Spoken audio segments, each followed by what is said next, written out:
أما بعد فأعوذ بالله من الشيطان الرجيم بسم الله الرحمن الرحيم وعلم آدم الأسماء كلها ثم عرضهم على الملائكة فقال أنبئوني بأسماء هؤلاء إن كنتم صادقين. وقال النبي صلى الله عليه وسلم فله العلم فريضة على كل مسلم. رواه مسلم. صدق الله العظيم وصدق رسوله النبي الكريم ونحن على ذلك من الشاهدين والشاكرين والحمد لله رب العالمين.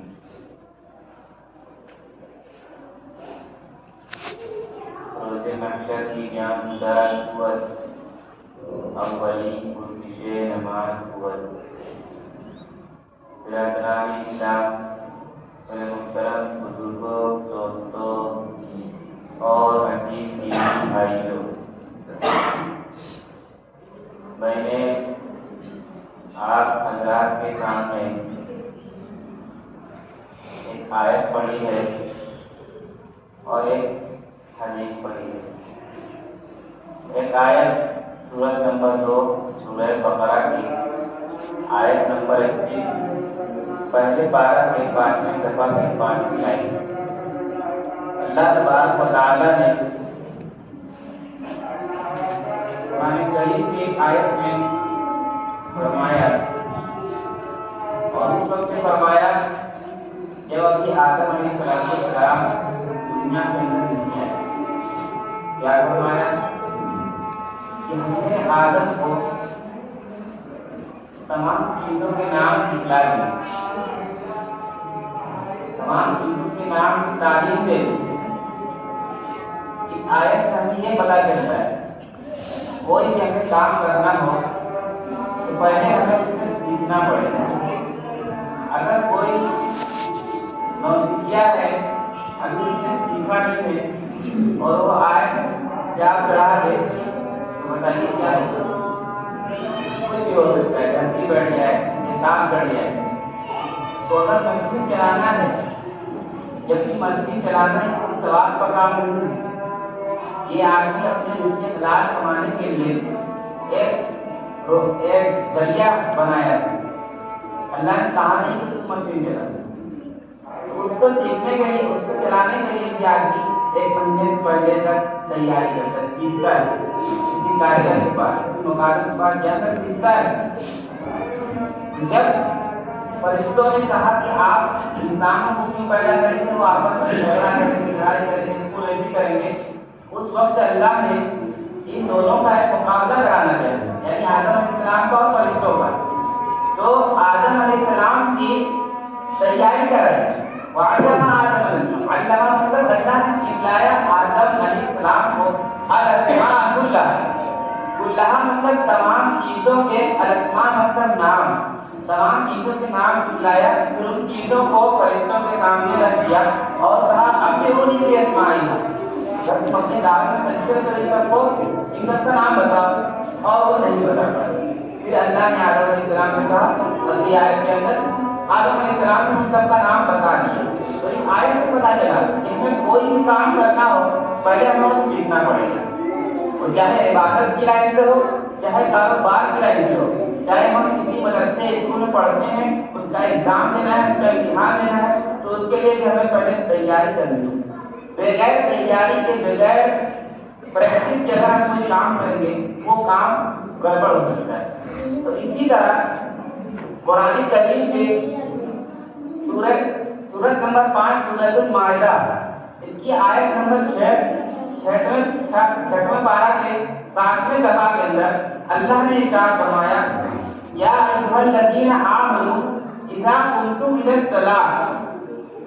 اس طرح اگر ہم کوئی کام کرنے جاتے ہیں تو ہم سے بڑے کہتے ہیں کہ پہلے اس کو سیکھو پھر اس کے بعد کرنا. اور اللہ آدمی سکھاتا ہے جاؤ اس کے بعد سیکھو کوئی بھی کام. تو اللہ بالکل ہم سے بھی اسی طرح اس آیت کے اندر بات کر رہا ہے. اللہ نے یا ایھا الناس نہیں کہا، اللہ نے یا ایھا الذین اوتوا الکتاب نہیں کہا. اللہ نے کیا کہا؟ بڑے پیارے انداز میں یا ایھا الذین آمنوا. ہم ایمان والوں کو متوجہ کرتے ہیں. اذا قمتم الی الصلاۃ، جب تم نماز کا ارادہ کرو. الی الصلاۃ، جب تم نماز کا ارادہ کرو. تو نماز کا ارادہ پتہ چلا نماز کے لیے ایمان کا ہونا ضروری ہے، اس لیے اللہ نے پہلے ایمان والوں کو مخاطب کیا. تو نماز کا جب ارادہ کرو، اللہ آگے ارشاد فرماتا ہے کہ اے ایمان والوں، جب تم نماز کا ارادہ کرو تو پہلے تمہیں کیا کرنا ہے؟ فاغسلوا وجوہکم وایدیکم الی المرافق وامسحوا برؤوسکم وارجلکم الی الکعبین. یہ ہے نماز سے پہلے ایک شرط ہے جنہیں ہم سب، ہمارے مسلمان کا سچا بچہ جانتا ہے، جسے ہم کہتے ہیں وضو. نماز کے لیے وضو یہ ایک شرط ہے. یہ وضو کے اندر فرائض کتنے ہیں وہ ہمارے ایمان والے مسلمان کے اکثر بچے اور اکثر لوگ جانتے ہیں. یہ اور بات ہے کہ انہیں ترتیب نہ یاد ہو، لیکن وہ کرتے ہیں. لیکن اس کو ہم ترتیب کے ساتھ اس کو سیکھ کر کیسے ہم کرنا ہے، پہلے ہمیں کیا کرنا ہے، پھر کیا کرنا ہے، پھر کیا کرنا ہے، اس کو ہم سیکھ کر کریں گے تو اللہ ہمیں اس پر اجر اور زیادہ دے گا. ورنہ ہم کہے ہاتھ دھل لیے، منہ دھل لیے، پیر دھل لیے، مسا کر لیے، وضو تو ہو گیا. لیکن جو وضو کے سنت طریقہ ہے اس سنت کے طریقے پر اگر ہم کریں گے تو ہمیں سنت کا اجر ثواب ملے گا. تو اللہ نے اس آیت کے اندر وضو کے فرائض کو گنایا. تو وضو کے فرائض یہ قرآن سے ثابت ہے، وضو کے سنت یہ احادیث سے ثابت ہے. اب کوئی کہے کہ ہم صرف قرآن کو مانیں گے، وضو کے فرائض کو مانیں گے، سنت کو نہیں مانیں گے، کیونکہ قرآن کریم نماز کے اندر قرآن پڑھا جاتا ہے، تو اس سے ہم یہ کہہ سکتے ہیں کہ نماز کے اندر قرآن پڑھا جاتا ہے، لیکن بغیر حدیث پڑھے نماز پوری نہیں ہوتی. کیونکہ نماز کے اندر جو ہم شروع کرتے ہیں سبحان اللہ و بحمدہ کا پڑھتے ہیں، یہ قرآن کی کسی آیت نہیں ہے. 6666 آیتیں قرآن کے اندر ہیں. ان آیتوں کے اندر حافظ کے لوگ یہاں بیٹھے ہیں، کسی آیت نہیں ہے ایسا. پتہ چلا نماز ہم شروع ہی کرتے ہیں حدیث سے، ختم کہاں کرتے ہیں؟ التحیات پر. اب اگر ہم یہ کہیں گے تو سنت ہے، تو ہم اس سے یہ کہہ سکتے ہیں کہ حدیث کے اندر بخاری شریف کے جلد 2 میں اللہ نبی نے التحیات سکھلائی ہے صحابہ کرام کو. تو التحیات قاعدہ اولا کے اندر التحیات پڑھنا واجب ہے. اگر کوئی صرف 2 رکعت پر بیٹھ کر اور کچھ دیر کے بعد کھڑے ہو جائے التحیات نہ پڑھے اس کی نماز نہیں ہوگی، کیونکہ التحیات پڑھنا نماز کے اندر واجب ہے. تو پتہ چلا قرآن کا بھی پڑھنا ہے نماز کے اندر، احادیث کا بھی پڑھنا ہے. تو قرآن کی ان آیتوں کے اندر اللہ نے نماز کے فرائض کو گنایا ہے. کیا ہے؟ فاغسلوا وجوہکم. ہم آپ کو وضو کے فرائض بتا رہے ہیں کہ اللہ ان کے اندر وضو کے فرائض بتاتا ہے، کیونکہ بہت سے لوگ یہ ہم سے کہہ چکے ہیں اور کہتے رہتے ہیں کہ اس عنوان پر بات ہونی چاہیے، کیونکہ بہت سے لوگوں کو وضو کے فرائض، سنت، مستحبات، نماز کے طریقے نہیں معلوم ہیں. تو میں اس موضوع کی طرف انشاءاللہ جب تک میری بات نہیں ختم ہوگی میں آپ کو ہر جمعے کے اندر ان باتوں کو پوری کرنے کی کوشش کروں گا. فاغسلوا وجوہکم. فاغسلوا مطلب دھلو. فاغسلوا یہ امر کا صیغہ، یعنی کسی کو حکم دینا. اور اگر ایک باپ ایک بیٹے کو حکم دے تو اس کو ماننا واجب ہے، لیکن اگر اللہ ایک ماں والے کو حکم دے اس کو ماننا فرض ہو گیا، واجب نہیں پڑ کر. تو اللہ حکم دے رہا ہے فاغسلوا وجوہکم کہ پہلے تم اپنے چہرے کو دھلو. اب چہرہ کیا ہے؟ تو وہ علماء کرام اور محدثین اور مفسرین کتابوں کے اندر لکھ دیے ہیں کہ چہرہ کیا ہے. یعنی پیشانی کے بالوں سے لے کر تھوڑی کے نیچے تک، ایک کان سے دوسرے کان کے لو تک ان کو دھلنا، یہ ہے چہرہ. ٹھیک. اب اس میں کچھ سوال پیدا ہو سکتا ہے، کچھ مسئلہ پیدا ہو سکتا ہے کہ مولانا صاحب بتائیے کہ داڑھی ہے، اب اس کو داڑھی کیسے دھلے؟ پورا دھلنا پڑے گا یا آدھی دھلنی پڑے گی؟ تو اب اس کو دھلیے.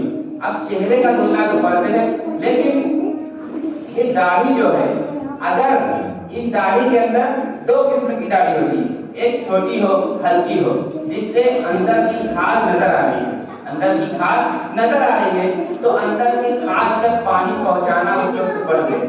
وضو کی بات بتا رہا ہوں, غسل میں مت جائیے گا.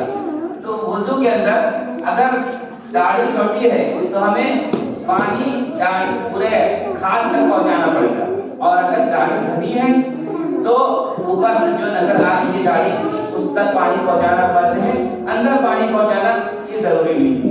یہ ہے وضو کے فرائض کی پہلا فرض ہے کہ چہرے کو دھلنا. اب دوسرا فرض ہے, اللہ آگے ارشاد فرماتا ہے فاغسلوا وجوہکم وایدیکم الی المرافق. کیونکہ ہم جب دوسرا فرض کہتے ہیں کہ ہاتھوں کو کیونیوں سمیت دھلنا, تو ایدیکم مطلب ہاتھوں, الی المرافق مطلب کیونیوں سمیت. اللہ فرما رہا ہے اپنے ہاتھ کو کیونیوں سمیت دھلنا. اب ہاتھ کو کیونیوں سمیت ایک کیونیوں تک ہاتھ کو دھلنا ہے. آپ ان باتوں پر غور کریں گے تو آپ کو سمجھ میں آ جائے کہ ہمیں ہاتھ ادھر سے دھلنا ہے یا ادھر سے دھلنا ہے. کیونیوں تک دھلنا ہے تو ہم ادھر سے دھلیں گے تب کیونیوں تک ہوگا, ادھر سے دھلیں گے تو کیونیوں تک نہیں ہوگا, یہ ہاتھ کی تلائی تک ہو جائے گا. تو ہمیں یوں دھلنا ہے. آج کے زمانے میں تو چوٹی لگ گئی ہے, ہم چالو کر دیا اور پانی گر رہا ہے. تو پانی کا زیادہ بہانا بھی یہ وضو کے اندر پانی کا زیادہ بہانا ہی مکروہ ہے, کراہت سے خالی نہیں ہے. تو اس لیے اس کا ایک اچھا طریقہ ہو سکتا ہے کہ ہم دائیں ہاتھ میں پانی لیں اور یوں کریں چوٹی بند کر دیں. اگر نہ ہو سکے یوں کر کے چوٹی بند کر کے اس کو کاغذ سے دھلیں. یہ وضو کا دوسرا فرض ہے. اور کیسے دھلنا ہے؟ اس طرح سے دھلنا ہے, پیچھے سے دھلنا ہے. یہاں سے دھلیں گے تو الی المرافق ہوگا, یعنی کہ اونگلیوں تک. تیسرا فرض اور اپنے بالوں, اپنے سر کے بال کو دھلنا, یعنی اپنے سر کا مسح کرنا. اور مسح کرو اپنے سر کا. تو سر کا مسح, چوتھائی سر کا مسح, یہ ہمارے نزدیک یعنی امام ابو حنیفہ رحمۃ اللہ علیہ کے نزدیک چوتھائی سر کا مسح آدمی کرنے بس یوں اتنا کر لیا, اس کے وضو کے فرض کی ادائیگی پوری ہو جائے گی. لیکن سنت سے خالی نہیں ہے, کیونکہ وہ سنت کیا ہے؟ پورے سر کا مسح کرنا.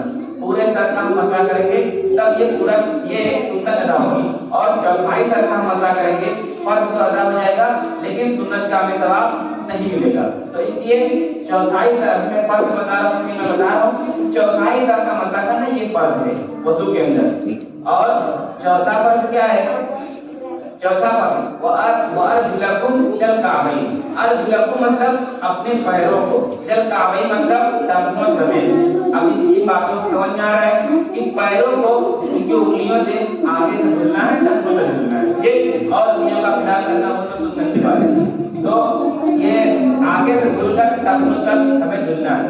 یہ وضو کے فرائض. جب ہم نماز کا ارادہ کریں, اللہ کہہ رہا ہے یا ایھا الذین آمنوا اذا قمتم الی الصلاۃ, ایمان والو جب تم نماز کا ارادہ کرو فاغسلوا وجوہکم, اپنے چہرے کو دھلو, وایدیکم الی المرافق, اپنے ہاتھ کو کیونیوں سمیت دھلو, وامسحوا برؤوسکم, اپنے سر کا مسح کرو, وارجلکم الی الکعبین, اور اپنے پیروں کو دھلنا کیونیوں ٹخنوں سمیت. یہ ہے وضو کے 4 فرائض. اور وضو کے سنت تو بہت سی کتابوں میں 13 سنتیں, 14 سنتیں, 16 سنتیں, بہت سی کتابوں میں جو اس طرح لکھا ہے مستحبات میں سنت میں جوڑ دیتے ہیں تو وہ زیادہ ہو جاتی ہے. مستحبات کو الگ کر دیں گے تو سنت کم ہو جائے گی, تو اس کا مستحب بنا کر بتائیں گے. تو وضو کے سنت 14 ہے, وضو کے سنت 14 ہے.